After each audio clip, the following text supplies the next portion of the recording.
Thanks for tuning in to the Drive On podcast, where we are focused on giving hope and strength to the entire military community.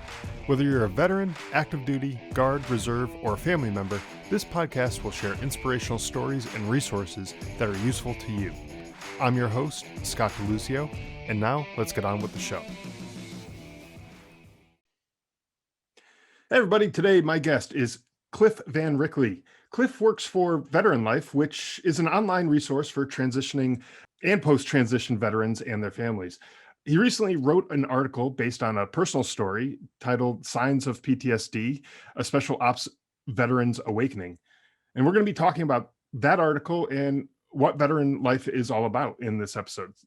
Also, I want to be sure that listeners are aware that this episode will probably cover some various forms of trauma, including suicide and mental health related topics. So if that's not something that you're up for listening to right now, you can stop listening now. No hard feelings, and we'll catch you next week. So anyways, welcome to the show, Cliff. Why don't you tell us a little bit about yourself and your background?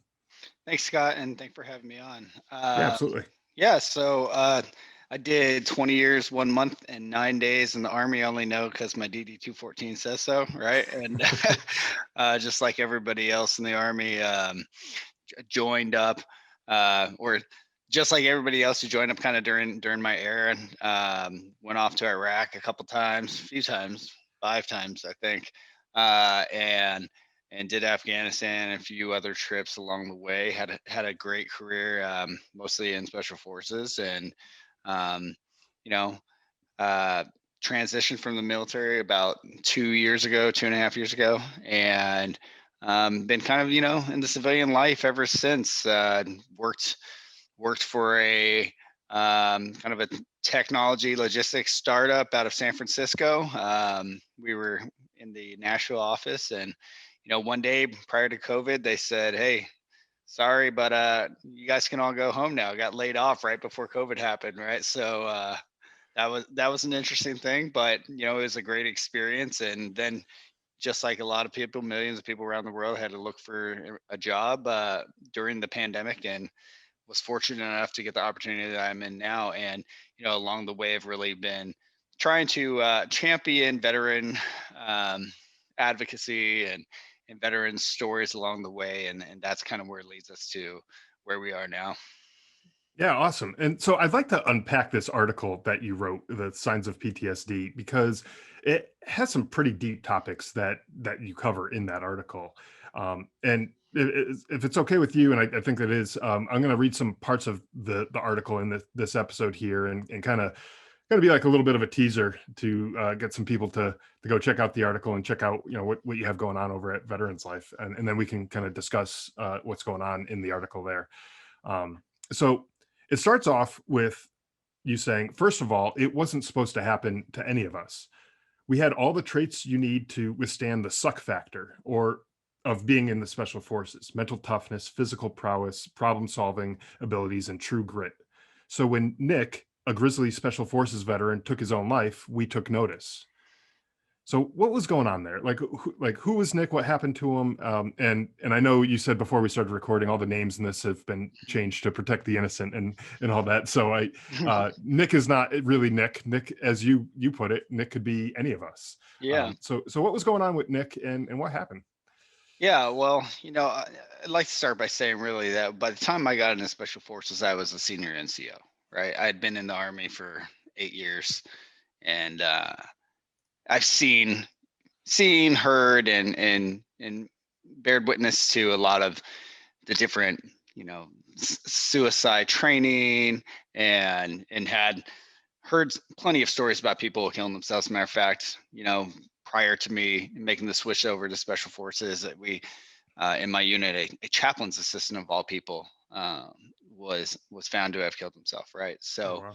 but nobody that I was connected to personally, nobody who I had a connection with, shared beer with, and Nick was somebody who I actually went to the Q course with, to the Special Forces qualification course. We didn't know each other intimately or anything like that, but we kind of ran around the same circle, graduated at the same time, and kind of had the same mindset where let's get stuff done, let's have a good time, Right. and embrace the suck factor that can be the special forces qualification course. I think I went to SEER school with Nick. I mean, several phases of the qualification course.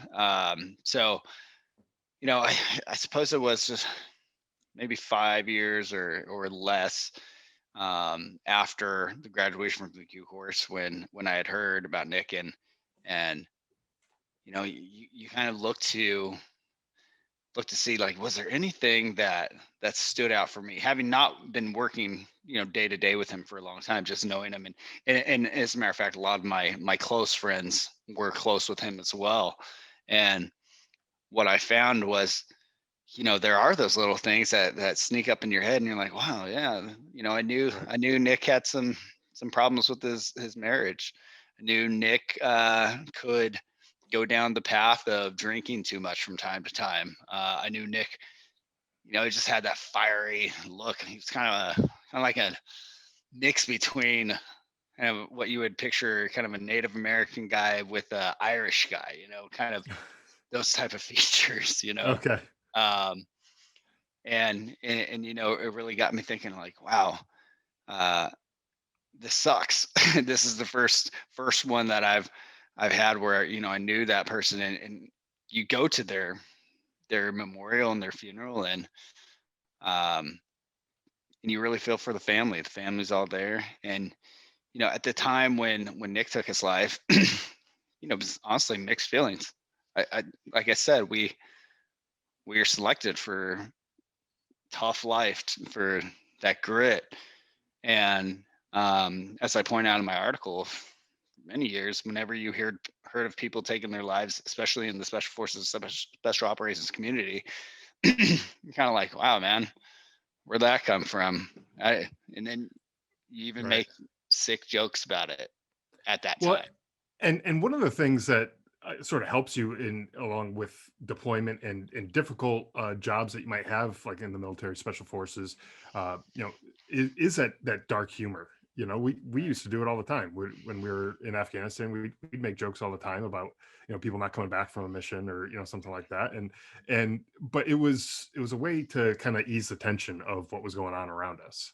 And so um, it's something I think we all do in one way or Right. another, and in some cases, I think it's actually sort of healthy to be able to joke about some things, so you're not so uptight about everything. I don't Yeah. know. Yeah, that's a good point. And I think in the piece that I wrote, kind of highlighted that there is a lot of joking. There is a lot of that sick humor. And I think the more times you deploy, the sicker it can be. The thicker your skin is on the exterior, at least, right? Yeah, But then you find out people are really hurting inside, and even the people who make the jokes are hurting inside, and we really internalize it. A lot of veterans of my community, your community, I'm sure, get out of the army, and they have to be explained what physical pain is, because the person giving you the examination when you get out say, "Hey, does this hurt?" You're like, "Tell me what that means. What does that right. word hurt? What is pain?" Because I have to reset my mind because I've hit it for so long. And Right. that's just physical stuff. So Or they say that, how much does this hurt? And you say, oh, just the normal amount. And they're just like, well, the normal amount is zero. So you're like, what? yeah. Well, what's zero? But yeah, the humor is there. Hey, man, you look like you're feeling sad. Can I get your stereo if you Yeah, do right. something stupid? Can Right. I get that in writing? Or have guys say, "Hey, how soon is too soon to start dating your girlfriend?" Right. Things Right. like that, and it's sick, but it's also a form of therapeutic acceptance, I believe. Yeah, you're just accepting that you can't necessarily control everything that's going to happen to you, Right. Yeah. especially when you're in a dangerous environment like a combat zone or whatever. So, Yeah. In the same way, you have people who have deep trauma or personal problems, or even trauma from childhood that they're dealing with, that are keeping it in. And believe me, it becomes a liability that they're keeping it inside, right? So the environment that we were bolstering was, hey, we know you probably have some problems. Keep it to yourself. Let's finish this deployment. Let's restack the deck. See who needs to go, get some time off, who doesn't. Right. And you know, in retrospect, it's not healthy. It's not helpful, and the numbers don't lie. We weren't doing it right. Yeah, and that's true. I think throughout a lot of the military, especially in the folks that see combat on a more regular basis, not necessarily the more of the admin side of things, but the infantry, the special forces, anyone in the combat arms, I think, is going to have something similar to that, where you just kind of want to just push through and get to where you're going, do what you're supposed to be doing. You want to be there for your team, for your guys, whoever that you're out there, and you don't want to feel like you're letting them down by, oh, my knee's bothering me or whatever. So I'm just going to suck it up and I'm going to deal with it. Or, I got problems with my wife, and so I'm just going to, ignore that so I can just go on this deployment or whatever. Like, when you ignore problems like that, they never get Yeah. better. you Yeah.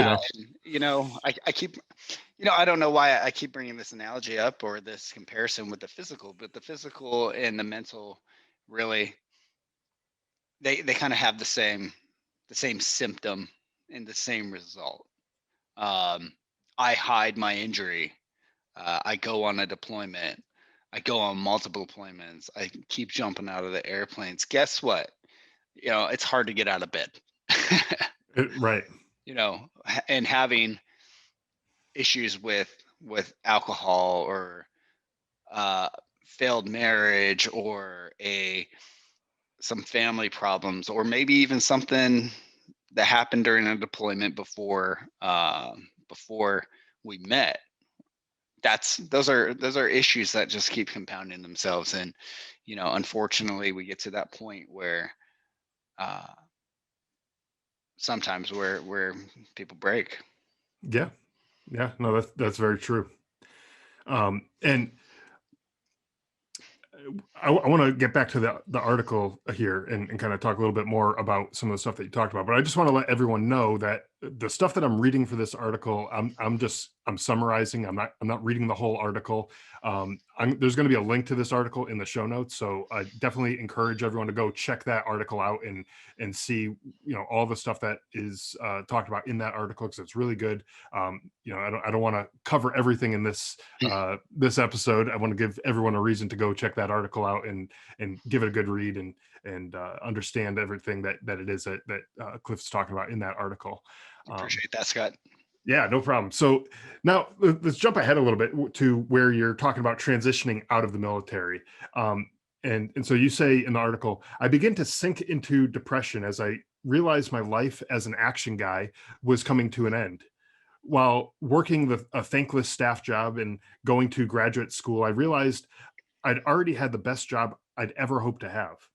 Before, I was a leader in the special forces. Now I'm just another face in the crowd. Now, that that kind of depression, I don't think is uncommon. That maybe not necessarily depression, but that realization that I had the coolest job like ever, and Right. it's not going to get any better than that. After getting out, and when we transition out of the military, we sort of lose a piece of our identity. We Mhm. sort of have to grieve the loss of who we were before we can move on. So what happened when you realized that you needed to get some help to kind of get over that depression, and before it got to be something more serious? Yeah. Well, just like just like a lot of guys and girls, there there comes that time where you walk away from the thing that you worked so hard to get to, and you have to look inside and say, what am I doing now? This isn't what I trained for. Yeah. And what the article actually discusses is when the last couple of years of my time on active duty, right? I had left my ODA, my special forces team, where I was the team sergeant. You know, greatest job I'll ever have, and I know that, and I've accepted that. But there's that time period. I always I always tell people that leaving the team room for the last time, especially when you were the team sergeant or a team leader, it feels like postpartum depression. Yeah, Right? it It's does. like, wow, man, like those guys are still kicking ass without me. Right. You know, they're getting new leadership, and I wonder what that's like. And here I am, basically working a 9 to 5, planning my transition out of the army. Don't know who I am, because who I was the guy who got to shoot guns and jump out of airplanes. Right. And it postpartum depression is the only way I could really describe it. And I've talked to several people afterwards about what that feels like, and it's a pretty common thing, right? And so I knew that, you know, I was feeling a bit of depression and anxiety from transition. I had a lot going on. All right, Right. so I was finishing business school. I was retiring. I was selling a house, building a house. I had 2 kids. I have a wife. All these things, right? Trying to find a new job. Hmm. Um, there's a lot going on, and from time to time, I would just snap. Right? And yeah, absolutely. I don't doubt it, because any one of those things in and of itself could be stressful. Yeah. Finding a job, going to school, transitioning out, all that stuff. That all could be very stressful in and of itself. So Yeah. And so I don't know. I it's one of those things where I was off of a team, and I was like, you know what? Maybe I can do something about this. Maybe I can use some help. Maybe I could use some help chemically, mhm. meaning some medicine or whatever. So I actually, during one of the post deployment surveys or whatever, mentioned to the doctor, hey, I'm having these issues. And I think I need some help. I'm like crying out for help. I'm not on team anymore, and I think I need some help. And the answer was, "Hey, you should make another appointment because I'm not the guy." And, Okay. and it took 2 more years to when I was actually like doing my retirement stuff, where I finally got the courage to say, "Hey, look, like things aren't getting any easier, and I need something, right? I need to talk to somebody, or I need to get some help." And they gave me something, and it really helped. I didn't feel like it dulled my senses, or made me placid, or softened my edge there where I needed to be. It just kind of helped me be like a duck. The water just rolled off my back a couple times, and Right. and That's a good way of putting it. yeah, and in hindsight, I'm like, man, I'm embarrassed I didn't go get this help later, or Hmm. earlier, excuse me. Earlier, yeah. Yeah, so that's what that was. We have to be comfortable asking for help, and not feeling like, you know, there's this stigma also that, like, if I go to my medic, my doctor, my PA, whatever, and say, hey, I need some narcs, there's this like, you're afraid that they're gonna look at you like you're some kind of junkie, like you're trying to, like, no, I'm not Right. asking for anything cool, man. I need something to, like, because I'm freaking out, man. I got a lot going on. I'm like stressed all the time. I feel tense right now. Give me something, please. But thankfully, eventually, a little bit too late probably, but eventually, I got something that helped me out.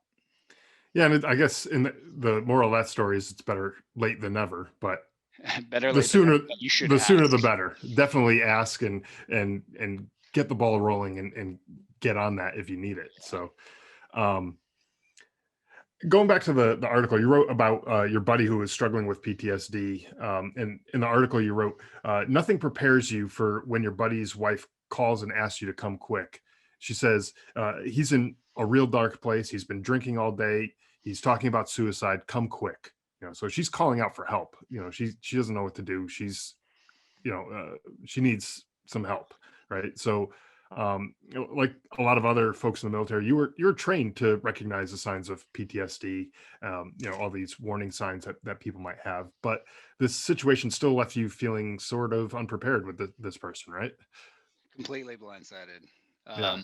If I'm being honest, uh, completely blindsided and embarrassed to be blindsided. To be honest with you, you know, I felt, um, man, like almost a sense of like, man, am I not a good friend? That I Right. didn't Yeah. recognize this, and this friend we'd never been on a team outside of training together, but um, when his wife said, "Hey, come quick," I'm like, I think I put in an article like, "What the is going on here?" Right. Like what's happening? What is going on? And had to go and deal with a very large, well armed man who was beside himself with grief, with guilt, with doubt about the future, not knowing if, for instance, he was worthy to raise his innocent young daughter, toddler. Um, and even with all the training as a leader, you get all this training on how to deal with it. Nobody, nobody really ever gives you any good training on, hey, what to do if you're a friend. you Yeah. know, Yeah. uh, but I'll tell you what I didn't do. I didn't ask him if I could have his stereo. Uh, Right. right. Uh, I didn't try to go out for drinks. It was just like, wow. So I called for help.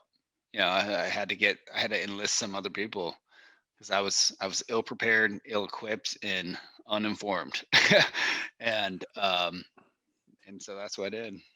Yeah. And so were there, since you had these the training to recognize these kind of warning signs with PTSD and everything, were those warning signs even there in this person, or was he just kind of covering it up swallowing it down and not showing any of these warning signs? Yeah. No, no real warning signs. Master of disguise is a Yeah. way to, especially. I'm not taking anything away from any other MOS career field or whatever, but you know, again, special forces, infantry, all these things. There's a facade. There's an attitude that you have to take in, and Right. he was master of putting on that front. And I mean, beside himself is understating it, and learning things at that moment. Uh, while, by the way, also completely intoxicated on like way too much moonshine. So, it's one of those things like, man, I just hope this guy goes to sleep because he'll probably be asleep for 12 hours. Yeah. um, Well, that'll be 12 hours that he's going to be, pretty much, right, okay, right. because he's out at that point. But Yeah. um so you ended up getting him some help. How's he doing now? With all of that, is he, out through the woods with all that, or is there's Yeah. still stuff You going know, on? I got to tell you, it's really interesting how things work out where now I'm in a position where I'm trying to get some message and some good information out for veterans because I'll tell you what, it was less about the trauma he'd been through and more about the time he had on his hands. Okay. And I say that because he was in the middle of transitioning himself, right? Hmm. Um, big boy, like senior NCO had some free time to, hey, you have all these appointments, go take care of the appointments. We don't think you're going to not do these appointments. Go do your thing from his chain of command. Um, that's how I transitioned. It worked out for me, albeit with some issues that I dealt with. Um, and time on this person's hand was not a good thing. Idle hands, right? Right. Um, two, you have the trauma or whatever had happened in the past, add alcohol, then add uncertainty about the future. I mean, that's a recipe for disaster. And it very nearly was. And when I say well armed, I mean, this guy has a lot of guns. Yeah. No, You I got that. Yeah, Yeah, that like makes sense. more than And what you would think, and right, so walking into like, well, I'm going to my friend's house and he is intoxicated and beside himself, possibly suicidal, and well armed. You have a pace plan. You're like, what do I do if, you know, right, yeah, um, and I'm not saying I went armed to my friend's house, but maybe I did, just in case. right. And honestly, it's one bad mistake, one bad decision that's all it takes, That's to right.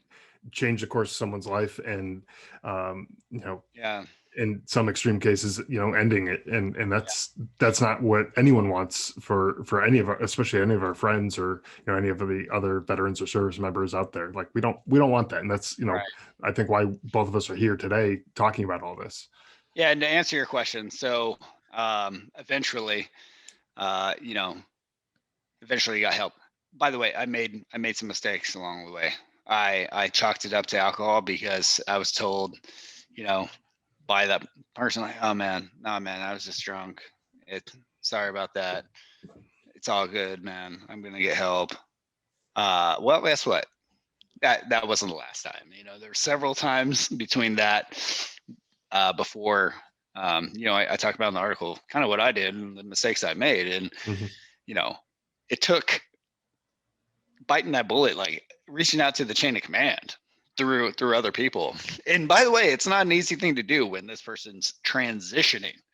Right. Like, who cares, right? I think the last time this person was already on terminal leave, right? So like, who's Okay. in charge now? But So right at that point, there's that transition already in process. right, And yeah. right, and so we're fortunate enough. A couple things happened. Number one, we got him help. He went away for a while, a couple times, um, and then he got his time taken care of, meaning that he ended up getting a job, which gave him something to do, something he was interested in, Hmm. and I'm not saying we're out of the woods, but for now, things are real good. I check up on them, just like other people do. Like, hey, how's it going? Any more? What's going on? And I could be reading it wrong, but right now it seems like things are steady, and I haven't got any late night phone calls. So that's good. So that's Yeah, good news. that's good. And having a sense of purpose is probably a big thing for people who are transitioning out. And if Yeah. you're sitting there with no job, no prospects for a job, no, you have no idea what your future is going to hold for you. It's kind of hard to say that you have any sort of sense of purpose going Right. on And with when your, you've led such a purposeful life, Mhm. right? Hey, in this person's case, his job on the team was an important job. Like, people depended on him, even when Yeah. he wasn't on the team. When he was like in training, people depended on him. If he didn't do his job, things didn't happen. Right? You didn't Right. have what you needed to do the mission or the training mission or whatever. So going from being important, being having purpose, to not knowing what your purpose is, that's extremely dangerous, extremely volatile moment. And I don't have the empirical data, but I would posit that that leads to a lot of these these numbers that we see when it comes to veteran suicide or active duty suicide. Yeah, I don't think that you're wrong there. I think that that's definitely probably some of the reasons why there. So, Yep. um, to wrap up this article, what we're talking about here, you wrote about some resources and tips, with for veterans, for their loved ones to go check out, and stuff like that. And The VA is a great place to start. I think that's one of the common places that most people would look to Hmm. right off the bat when looking for these things. And there's hundreds of other resources. We talk Right. about a lot of them on this show, so I'm not going to go and list through all the different types of resources that are out there. We can spend a whole another episode Hmm. just talking about different different resources that are out there. But um, I think more important is, let's say someone is in that same situation that you were in, where they get a phone call from a buddy's wife or a girlfriend or a family member or whatever, and they're in that same situation, and the person's talking about suicide, and obviously no one wants that to happen to a friend or anyone that they care about. So what are some of the steps? So I know you said you made some mistakes, and so Hmm. making mistakes is all part of life. That you make mistakes and you learn along the way. And so, what are some of the things that you did and wish you maybe had done better along the way to help your buddy out, and how can people help out their friends and going forward in the future, or their loved ones? Right. Um, it's a tough one, man, because there are so many resources out there, right? Right. And you know, at the point, if you get to the point where somebody is in that state, you gotta forget about their feelings. You gotta forget about how it's gonna affect their uh, sense of self-esteem. To be honest with you, um, a lot of people don't. I don't want anybody to know about this, or I don't want the chain of command. And man, I ended up calling somebody who got the chain of command involved, kind of in an unofficial way. To be honest with you, Hmm. we're blessed to have some resources that maybe some other folks don't have. Um, but uh, I should have done that earlier. I shouldn't have left the first time with the idea like, oh, he'll sleep it off, you know. Right. Um, and thankfully he did, and thankfully there was a time in between the first and the second incident where things were relatively calm. But um, you know, we I think there's everything that I could have done the first time. I could have done it better. I could have been a better friend, maybe. Hmm. I could have um, I could have stuck around instead of like, oh, he's asleep, I'm gonna go home. Yeah. um, I could have been more prepared, and I think that's really what I want people to get out of this is it's just because maybe you're not suffering. If you are a veteran, chances are there's somebody out there who's dealing with trauma from their military experience, or even if they're you have a friend who's never been in the military. Being empathetic and honest about what you're feeling, what you're gathering from being empathetic. Hmm. Ask some questions, and be a person who somebody could talk to, um, and drop the facade of like, oh, we're all tough. We're not. We're human We're beings. all human, right? We're all human beings, and you might be able to rock march with 100 pounds on your back for 20 miles. Uh, your brain does not care. You're going to carry that load with you. Right. Yeah. Yeah, and I think just sometimes all people need is just someone to listen to them and hear them out, and you don't have to necessarily have a pissing contest and say like Mhm. my problems are better or bigger than yours or anything like that. Sometimes their problems are their problems, and they just need someone to listen to them and hear them out, and Right. and maybe help them work through that issue that way, and sometimes Right. people are smart, they can figure things out on their own a lot of times, and sometimes they just need a sounding board to talk to, um and I think ultimately, if like you did in your situation, if it's too much for you to handle, and it's Mhm. not something that you can do on your own, call another friend, get somebody Yeah. else involved, make Yeah. and send up the flares and let people know that there's a situation going on, and that way more people are involved, and that way if Yeah. there's a mistake that you are making, hopefully the other person is going to, step in and kind of pick up the slack, where you were making that mistake too. Yeah, So Scott, that's an important thing too. Is there's a lot to be said about the mental health um, and emotional health of the supporter, right? It's exhausting yeah. Oh yeah, sitting for absolutely. 4 hours, 5 hours with somebody who's in that state, or like thinking, "Hey, I wonder tonight's a Friday. I wonder if I'm gonna get a call." That's it's Yeah. exhausting. You come home and yeah, for me, I spoke to my wife and was just like, yeah, I don't know, like out of the blue, like I'm blindsided. And I'm exhausted. So having the ability to bring others in. And by the way, this is not a one size fit all solution, right? But for me, No. um, I brought, I talked to some other people. So we had kind of an internal support group, if you will. Um, and it spanned a couple states, but that really helped. And I think in the long run, it kind of pushed us to where we are now, where we're coming out of the woods. Nobody's That's ever good. really out Yeah. of the woods, but here we are.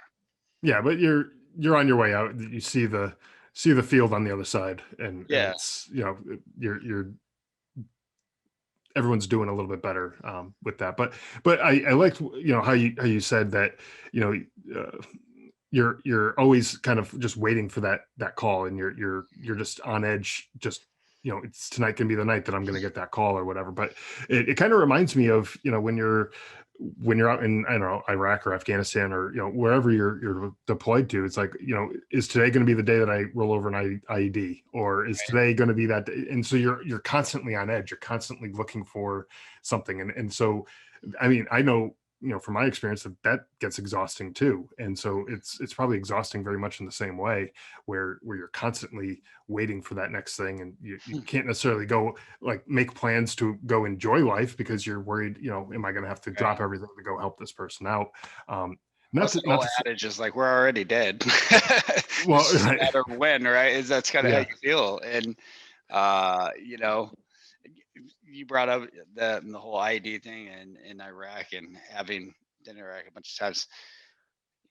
Yeah, I tell people it could be a 20-minute patrol uh, Yeah. down in the green zone. When you get back, it felt like you fought 12 rounds. You're just like exhausted because that hypervigilance, and that hypervigilance isn't just in combat. It's, when you're dealing with a situation where you have a friend or a loved one who's going through that. So it's exhausting, but it's worth the work, just like anything else. Yeah, I was just gonna say that. Like, I would do it all over again, going on a deployment, doing the job that we did. And even with all that work that was involved, that being exhausted after, like you said, after 20 minutes of, just walking around and, patrolling around an area, because you're constantly head on a swivel looking for that next thing that's going to come out and bite you.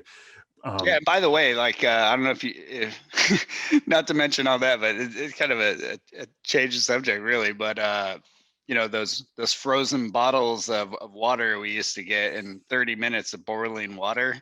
Let's not forget those days in Iraq when 120 degrees. You're like, what the heck? I can make tea with this thing in an hour. yeah, It's a solid block of ice. right. Yeah, no, I mean, that's true too. We used to do that. Bring out frozen water bottles. Walk around with those, and then, yeah, in no time they were almost boiling. Yeah, yeah. Well, those are But the memories. Nobody yeah, remembers the good times, by the way. It always seems like it's an always old, the suck. right, a drill sergeant of Yeah, mine who I occasionally see randomly. He always says, "Sucked, didn't it?" Yeah, it yeah, sucked. He's like, "You only remember it because it sucked, and I bet you love it." And I'm like, "I kind of yeah, do." yeah, exactly. Yeah, and just like that, it did suck, but at the same time, you kind of loved it, right? Yeah, Like, yeah, you would do it again. Like, if right. you're looking back at it, and you were to tell 18-year-old yourself, should I do this? Should I not do this? Give yourself advice. Yeah, you'd probably do it again. Yeah, sure. Um, And I think to that point, um, anyone that we are talking about here who's struggling with PTSD, they're not a burden. It's something that, like, if you came to me and said that you had a problem, and it- I was exhausted after talking you through it and helping you out and everything like that. Don't get me wrong, man. It might have been exhausting, but I would do it a thousand Right. more times just to make sure that you got the help that you needed. So Yeah, I'll take it a step further. Anybody listening to this, my contact information will be in the show notes, I'm sure. Reach yep. out to me. I could be a friend. I could be somebody to listen to, or somebody who could help you get the resources that you need.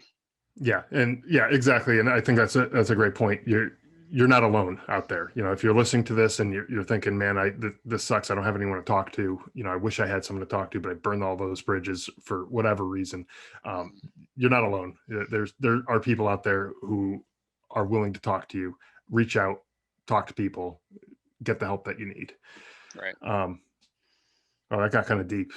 Like, um, same. let, let, let's let's switch gears just a little bit here. I'd love to hear more about Veteran Life. So, like, what it's all about, and what's going on to help veterans and their families through Veteran Life. Yeah. So Veteran Life is a new website, brand new. Basically, we had a kind of a it's July now, but we had a launch here during the summer. The website looks fantastic, and the intent behind it is to be informative, entertaining, and authentic. Right. So um, it's equal parts of information that people want. You're a veteran. You want information about the GI Bill, or you want information about VA loans, or something like that. Hmm. Um, we want to have that information in a way that you could easily digest. Also, we're really looking for to be some place where you could be entertained a bit, right? So some of the articles that we have on there are written by veterans or veteran spouses, and they're kind of funny. Yeah, they might even be a little bit abrasive. Okay. Um, quite honestly, we're not trying to be controversial, or we're not trying to piss anybody off, but when we sat down and talked about what we want the site to be, I explained it like this. I want it to be the grizzly NCO who's not afraid to look you in the face and be like, dude, what the hell are you doing? Or Right. like, dude, get off your butt, man. Go, like, this is America. Go out and be somebody. Do something. Do something with, yeah, exactly. Or like, dude, you screwed this up bad. Let's fix it, right? So that's kind of what it is. And we're new site, so we have a handful of articles right now that are posted on there that have been written over the last year or so. Some predate me joining the company, and we've been able to get a website up. Looks good. I've got an amazing team who is really working hard to get the content out there, make sure it looks good and it's appealing, and also markets well, informative. And I'm blessed to be in the position where I am now, where I could really have an impact. Bottom line is this: is when you look across, we did a little bit of market research, and what we found was that there's a lot of websites out there like, hey, we're this place where you can read articles, testimonials, and get information and stuff. It's about veterans, blah blah blah. A lot of it's really about active duty, and then they have like a veteran section. As an afterthought, kind of. Yeah, kind of. And that's weird, because when you consider the amount of active duty people is X, I don't know, 3 million maybe tops. And the amount of veterans out there, GWAT veterans, which is kind of the demographic that I think is what we're after, is, I mean, like something around like 17, 20 million. I don't know. Big. Lots. It's definitely more than the current actively Right. serving. Yeah. Right, exactly. And so it just makes sense to, like, hey, let's talk to this audience. Let's get some information out there. Let's make them laugh. Let's make them want to come back. So, I've been like, Yeah. in my veteran brain, I've been spending a little bit of time every day thinking, it'd be a funny meme is this, like Yeah. I posted one the other day of you can hear it. If you saw the meme, you could hear it. It's the guy from Nickelback holding a picture out, Oh, and it's with the photograph song or the whatever? photograph, right? And Yeah. it's hey, look, this is every veteran on 4th of July ruining the family barbecue with pictures from deployment. Everybody knows Yeah, that guy. right. So there's just things like that. So we're trying to be entertaining, we're trying to be engaging, we're trying to also be informative. And right now it's kind of like you said, I have an amazing team of folks here in Nashville and actually several parts of the country who are making it happen. And I think it's gonna really take hold, and I think it's gonna be a lot of fun working with it. And we're looking for contributors. We're looking for people who've wrote before, who want to do a testimonial about, you know, um, like, that guy who was in the infantry platoon and then went to some liberal arts college in Maine. That's Right. hilarious, right? I mean, Right. think about that. Like the juxtaposition of being in an infantry platoon and then having to deal with, I don't know, some kind of weird study in Yeah. some college in Maine. I Yep. want to hear about Yeah. it.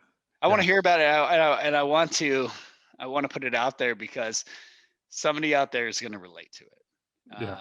Yeah, And I know that guy. Like I know exactly yeah, who you're talking about, because I did things a little bit backwards. I went to college first, and then I joined the military, college and boy. yeah, and after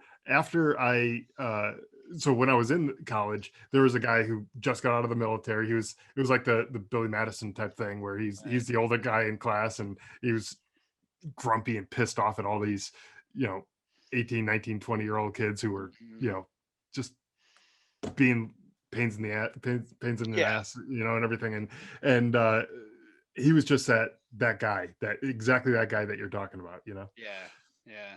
And then there's so that's a funny article, right? That's something that like is relatable, but it also comes with like, well, here are some of the things you could do to maybe not stand out like a sore thumb, Yeah. or like just embrace who you are, right? Then there's other pieces of content that we're working on, like things that nobody, if you weren't a veteran, you wouldn't know, like, hey, I'm no longer in the military, I'm home all the time, I think my family wants me to deploy again. Like they're tired of having me around. Do they hate me? How do I get help? How do I be a 365 father, which so many of us have never had the opportunity to be. Uh, Right. and these are some of the ideas that are being kicked around for content, and I think it's gonna be an absolute blast, and we're developing some tools um, along the way that'll be really helpful to.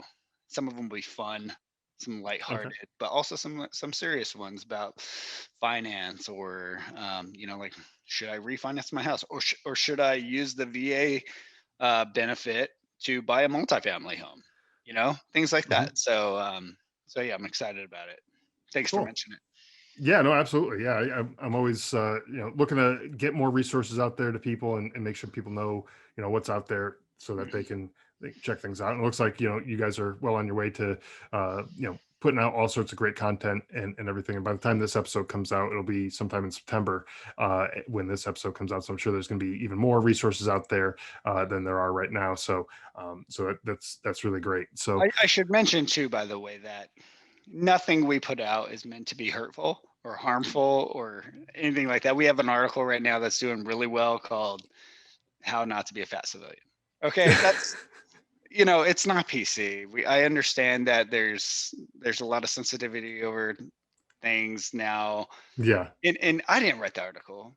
This is somebody who wrote the article who was struggling with himself, perhaps becoming a fat civilian, right? And it's right. this way of saying, hey, here are some things that I can do to prevent that. And one of the great comments that we got on Facebook this weekend was like, hey, when I got out after 30 years, I was 175. I was a lean, mean fighting machine. And 5 years later, I was 276 pounds, and I Wow. looked myself in the mirror and looked myself in the eye and said, "Got to do something." And that's what we mean. We don't mean any harm. We Right. we're talking. The aim is to talk the way we talk, the way we communicate. And Right. nobody in the military can tell me that somebody hasn't went up to them with a knife hand, very bluntly said, "Hey, idiot." Yeah, exactly. But with all the best of intentions when they're Right, saying it. exactly. They'll tell you you're an idiot to your face, but Yeah. they mean it in the best possible way. Yeah, your You know. hand's hot. Maybe you should take it away from that fire. Yeah. So that's kind of, in funny, entertaining way, we're trying to communicate in the way that we know how to communicate. Absolutely. Yeah. So. No, and that's I think that's the best way to do it. To go back to your roots, if you will, and just talk the way that we're used to talking to each other. And Exactly. and I think that can help with that, maybe camaraderie that people are missing. And even if it's coming from an article that they're reading online, it's good to get a good laugh and kind of reminisce about things too. So Yeah, for sure. So, well, Cliff, it has been a pleasure speaking with you today. I think we covered a lot of topics. We got deep on some of the topics, and I think we really had some good stuff going on there. So, where can people go to find out more about Veteran Life, and to check out Veteran Life and all the articles and follow them and everything? Yeah, veteranlife.com is going to be your best bet. We also are on socials. There's several different handles just because Veteran Life is something that somebody's taken hold of at some point on Instagram. So Right. this is Veteran Life. It'll be in the show notes, you've told me. So Yes, yeah, all of this will be in the show notes. So I just want to make sure we had everyone knowing where to go. I know the website, Yep. veteranlife.com, that will be in the show notes. We'll have links to all your socials and everything too. So if anyone wants to follow you there, check out the show notes, and be sure to give them a follow. Yeah, and if you get a chance to go to veteranlife.com, there's a subscribe button where monthly we'll be sending out we're calling it the monthly debrief. So we kind of like keep some veteran military vernacular in there, but not too much to make you puke. Sure. Got it. Yeah. Right. We're not coddling, but the debrief will send out, what you may have missed or what you may have forgot about from the previous month. And that's probably the best way to keep up to date with what we have going on at veteranlife.com. Okay, awesome. Yeah, so check that out. Go to veteranlife.com, subscribe to their the debrief, and follow them on social. And we'll have all the links to all that in the show notes. And so go check them out. Thanks again. All right. Appreciate it. Thanks for listening to the Drive On Podcast.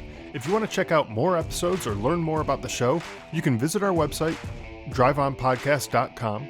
We're also on Instagram, Facebook, Twitter, LinkedIn, and YouTube at Drive On Podcast.